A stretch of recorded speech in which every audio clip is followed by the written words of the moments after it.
여러분 안녕하세요. 저는 연대를 3번 합격한 사람 연세합사입니다. 이번 시간에는 입시의 끝판왕이죠. 고려대학교 경영학과를 논술로 합격한 우리 학생을 모시도록 하겠습니다. 네, 저는 이번 2024학년도 고려대학교 경영학과에 학사로 편입하게 된 김규찬입니다.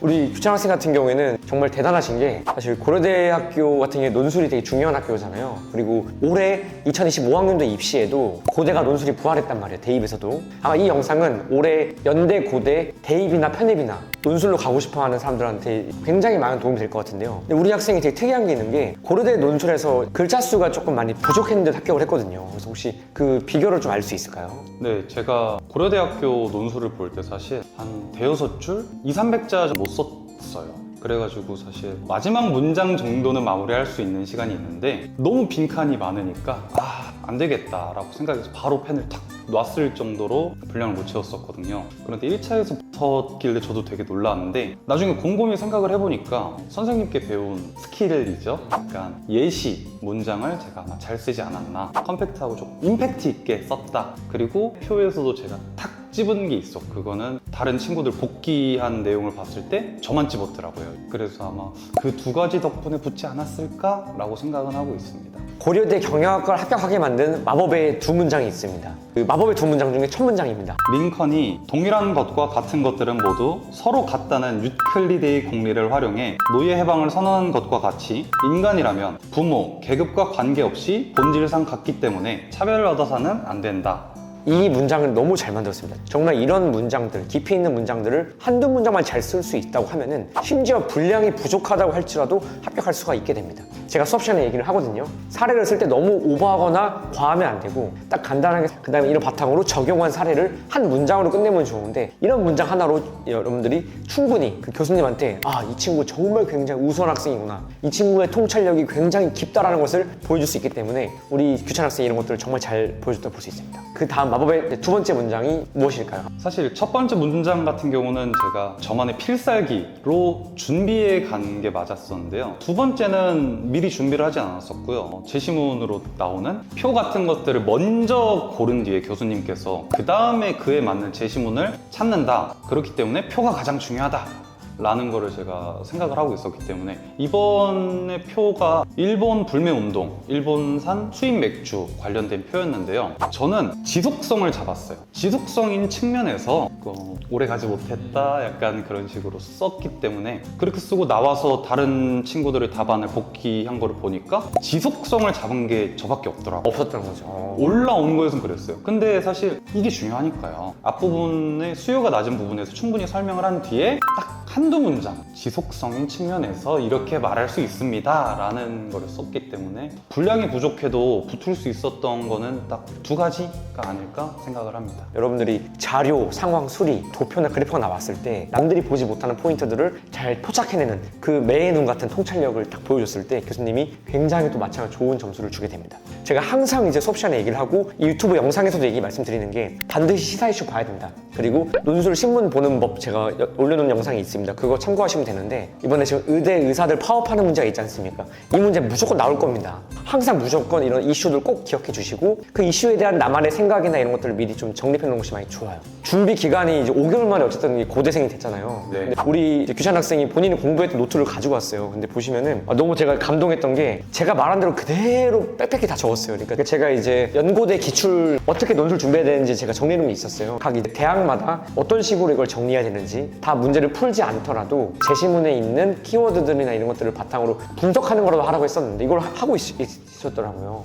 저 같은 경우로 실제로 써본 거는 고대, 연대 둘 다 3개, 4개? 정도밖에 없었어요. 대신에 개요를 이렇게 선생님께서 잡아보라고 말씀하셔가지고 개요 잡고, 중요한 키워드, 그리고 선생님께서 항상 강조하시는 게 딱 좋은 반이어 하나, 좋은 문장 하나, 그거 정도는 생각을 한 번씩 해봤어요. 저는 제가 하라는 대로 하면 합격할 수밖에 없거든요. 정말로 논술이라는 게 정말 쉽거든요. 사실 저는 항상 생각하는 게 최소 시간을 투자해서 최대 효과를 내는 거, 합격하는 게 가장 중요하지 않습니까? 근데 합격의 본질은 결국 나의 우수성 입증이거든요. 보시면은 2021년도 연세대 모의 논술 같은 경우도 분석을 했는데, 대입 연세대 논술인데 보시면 이렇게 제시문 나, 다라 구분하고, 제시문 가의 속성, 다의 속성, 이렇게 도구 제시문과 대상 제시문 관계도 분석을 잘 하고 있고요. 이런 식으로 계속 대비 구조를 만들지 않습니까? 이런 것들이 전부 다 이제 어떻게 보면은 점수를 만드는 데 많이 도움이 될 수 있습니다. 그래서 이런 식으로 답안을 작성하지 않더라도 관계성에 대한 분석, 이런 것들을 이제 연습해보는 게 굉장히 중요합니다. 그래서 연세대 같은 경우에는 적어도 최근 10년치 기출 정도는 꼭 이렇게 정리하시기를 권장드리고요. 제가 강조하는 내용 중 하나가 이런 명사형 구성들을 여러분들이 좀 같이 정리를 잘 해주시면 좋은데, 우리 구치한 학생도 이렇게 명사형 구성을 잘 정리해 주셨고, 이런 태생적 반여라고 볼 수 있습니다. 낙관론, 비관론, 외재와 내재와 촉진처해 이렇게 들으면은 뭔지는 아는데 정확하게 설명을 할 수 없는 단어들이랑 저는 활용하기 위해서 제가 이 단어를 알고만 있는 게 아니라 툭툭 나올 수 있게 예시 문장도 많이 했었어요. 단기간이지만 5개월 만에 합격하는 것도 충분히 가능한 게, 이런 식으로 정말 체계적으로 잘 준비하시면은 5개월이 아니라 3개월 만에도 합격할 수가 있습니다. 그리고 또 아까 제가 재밌는 에피소드 들었는데, 저한테 오기 전에 또 다른 데서 상담 받으셨다고, 대형학원 상담 받은 거 좀 썰 좀 풀어볼 수 있을까요? 대형 학원만 믿다가는 큰 코를 다칠 수 있다라고 생각을 합니다. 제가 7월, 8월에 편입을 준비하기 전에 큰 편입 학원을 상담받으러 갔었는데요. 갔는데 잘못된 정보들을 좀 알려주는 게 있었어요. 이과 같은 경우는 전공 시험 준비하는 게 맞는데, 문과 같은 경우는 전공 시험이 없거든요. 근데 거기 선생님은 문과라도 전공 시험이 있다. 그리고 이 정도로는 안 된다. 반년 준비해서는 많이 힘들다. 이런 식으로 말씀하셨었거든요. 근데 학원 상담 끝내고 나와서 정말 힘들겠지 아무래도 라는 생각을 하다가 연사합사 선생님 유튜브도 보고 이런 저런 데서 그걸 찾아보면서 다른 유튜버분, 인생편입이라는 선생님하고 좀 통화를 하게 됐어요. 그분께서 엄청 강력하게 추천을 해주셨어요. 붙은 사람한테 배워야 한다 라는 거에 흥미를 느꼈고, 그 다음에 선생님 유튜브를 보면서 선생님께 연락드렸었습니다. 감사합니다. 사실 이제 많은 논술 강사들이 있지만 대입 논술이랑 편입 논술 둘 다 붙은 사람은 없거든요. 저는 근데 대입과 편입을 둘 다 합격한 사람이라서 조금 더 여러분들한테 신뢰를 줄 수 있지 않을까 싶습니다. 온라인으로 논술 수업 진행하면서 좋았던 점이나 아니면 걱정이 되는 그런 건 없으셨나요, 혹시? 좋았던 점 먼저 말씀드리면은, 제가 사실 집중력이 길지 않습니다. 집중하다가 잠깐 딴 생각하면은 다 지워져 있고 그런 식이란데요. 그래서 그런 경우는 다시 조금 돌려서, 하지만 여러분 주의해야 할 게, 선생님 강의는 한 번 수강 완료 누르면은 다시 못 봅니다. 1강을 듣고 2강 들었다가 다시 넘어오질 못해요. 그렇기 때문에 한 번 들을 때 꼭 필기를 열심히 하시고 꼭꼭 씹어서 다 삼키고 넘어가셔야 합니다. 어려웠던 점이라면은 제가 게을러서 진도가 안 나가더라고요. 그 외에는 사실 저는 혼자 공부하는 걸 좋아해가지고 시간을 아낄 수 있는 것도 있고요. 교통 같은 것 때문에 전 좋았습니다. 온라인이었기 때문에 선택했던 것도 있었어요. 기존의 학교에서 고대 경영으로 오게 된 어떤 강력한 동인이 있었어요?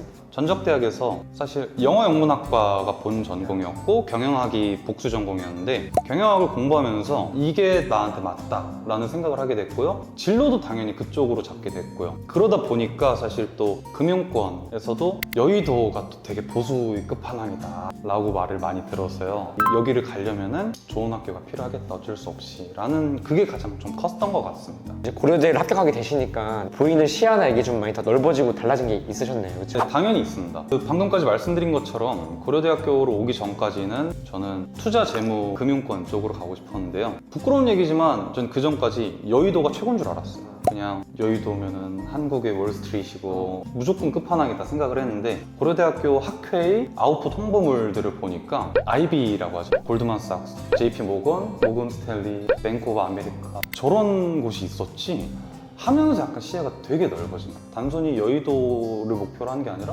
듣는 것도 많아지고 저의 모자란 점을 더 많이 알게 되면서 이런 의욕도 되게 생기고 재밌는 것 같아요. 내가 이거를 공부를 열심히 했지만 안 되면 어떡하지라는 생각을 가장 많이 하거든요. 그래서 혹시 그런 거는 또 걱정이 없으셨나요? 저 같은 경우는 사실 짧게 준비를 하기도 했고, 청사나라 점수를 항상 되게 낮게 받았어요. 선생님께서 말씀하시는 게 87점은 나와야 한다, 한 번도 못 받았어요. 시험이 막바지에 다가올 때까지도 못 받으니까 되게 우울했고 안 되겠다라는 생각을 사실 했었어요. 그래서 고려대학교 고려대학교나 연세대학교나 다 안 갈려 있었어요. 그런 게 되게 힘들었고요. 그리고 제가 논술을 또 처음 배우다 보니까 안 나오는 거예요, 쓸 때 글이. 알고는 있는데 그게 나오질 않는 거예요. 아, 이거 반대 입장이 나와야 되는데 생각이 안 나니까. 그런 것 때문에 스트레스 되게 많이 받았었고요. 절대 포기하지 마세요. 아까 말씀드린 이런 두 가지 차별화 포인트, 마법의 문장을 통해서 고대 경영에 합격을 했다고 볼 수 있어요. 링컨의 사례, 일본 불뱀 운동에서 자료 부분의 지속성, 포인트 부분을 잘 체크하셔가지고 합격을 하셨잖아요. 그래서 어쨌든 준비를 하신 사람한테 기회가 오게 됩니다. 지금도 논술을 준비할까 말까 고민하시는 분들 있으실 거고, 해도 되겠어라는 친구들이 있을 수 있는데, 용기 가지시고, 그리고 정말 내가 끝까지 놓지 않고 포기하지만 않는다면 기회는 올 수 있다는 거죠. 여러분들께서 논술 준비하실 때 걱정하지 마시고 준비를 체계적으로 잘 해서 꼭 합격할 수 있기를 바랍니다. 여러분들 다들 모두 화이팅입니다.